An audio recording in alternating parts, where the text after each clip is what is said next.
orang karena dia mengikuti hawa nafsunya, maka dia melihat makanan misalnya depan matanya belum mencapai target yang dia inginkan, maka dia tidak syukuri. Padahal sebenarnya itu sebuah nikmat.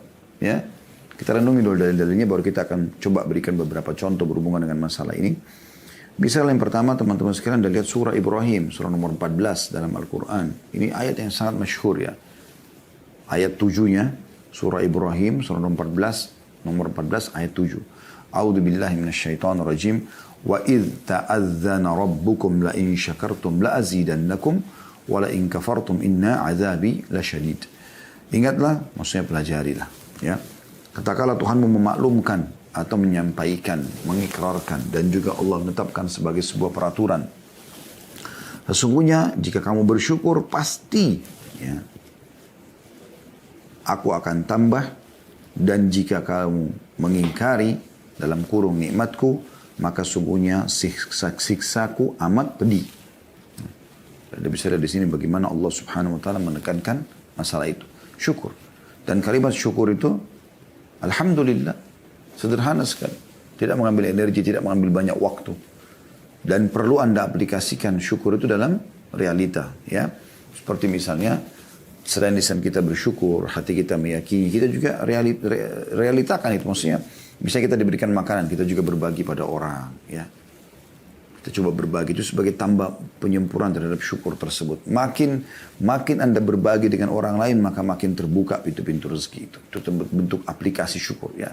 Karena banyak orang selalu cuma mau menerima, cuma mau ditraktir, ya.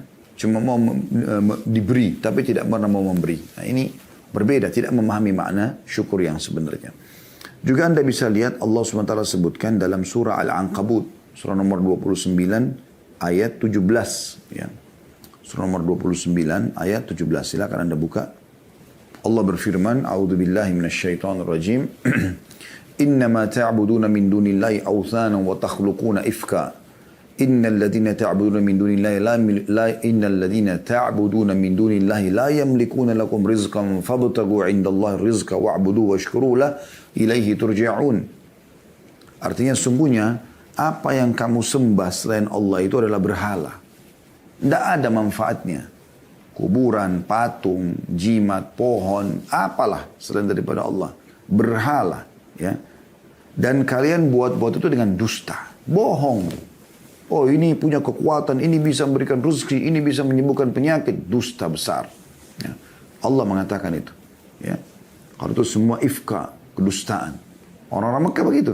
Mereka bawa patung, yang uniknya mereka yang datangkan batu itu, mereka yang pahat, mereka yang ukir, mereka yang bentuk matanya, hidungnya, mulutnya, mereka yang warnain, mereka yang kasih nama, lalu mereka panggil Tuhan.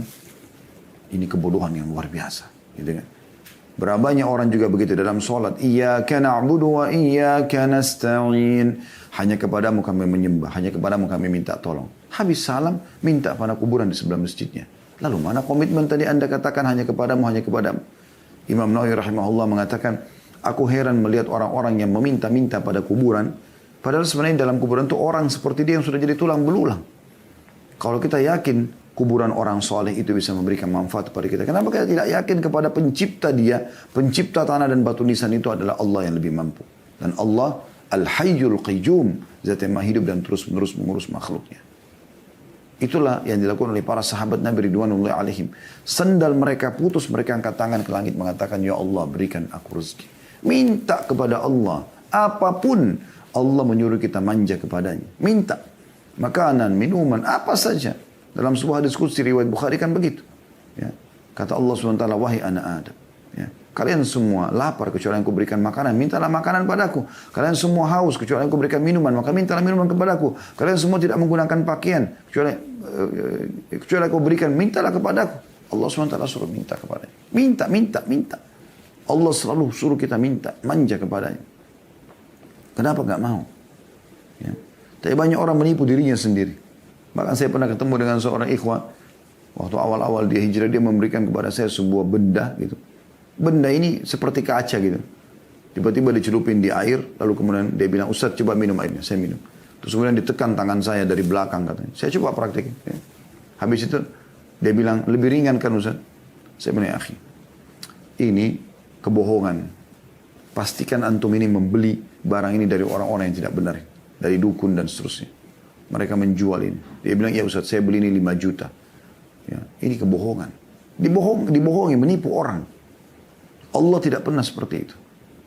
Allah menyuruh kita memohon kepadanya. Allah menyuruh kita berbagi sama orang lain, lalu Allah berikan kepada kita, iya. Itu iya. Tapi pergi ke dukun-dukun ini semua ifka, kedustaan, kebohongan ini.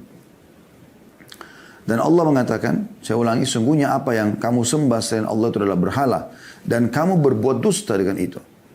Sesungguhnya yang kamu sembah selain Allah itu tidak mampu memberikan rezeki kepadamu. Tidak akan pernah mampu memberikan rezeki kepadamu. Maka mintalah rezeki itu dari sisi Allah saja. Dan sembahlah dia, tunduk dan patuh kepadanya. Dan bersyukurlah kepadanya. Ya, ini saksi bahasan kita. Ya, hanya kepadanya lah kamu akan dikembalikan. Ini penting teman-teman sekalian. Ya.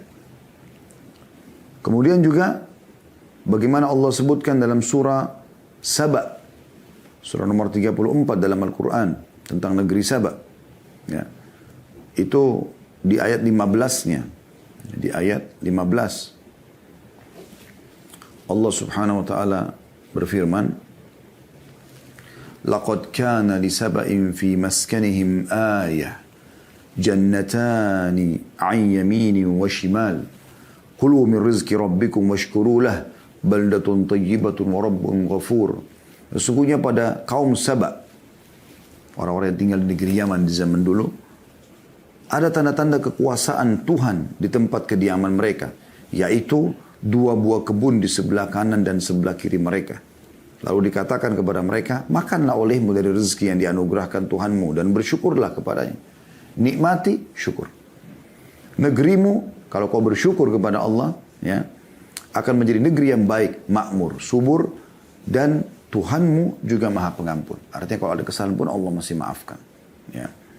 Ini poin penting untuk kita ketahui.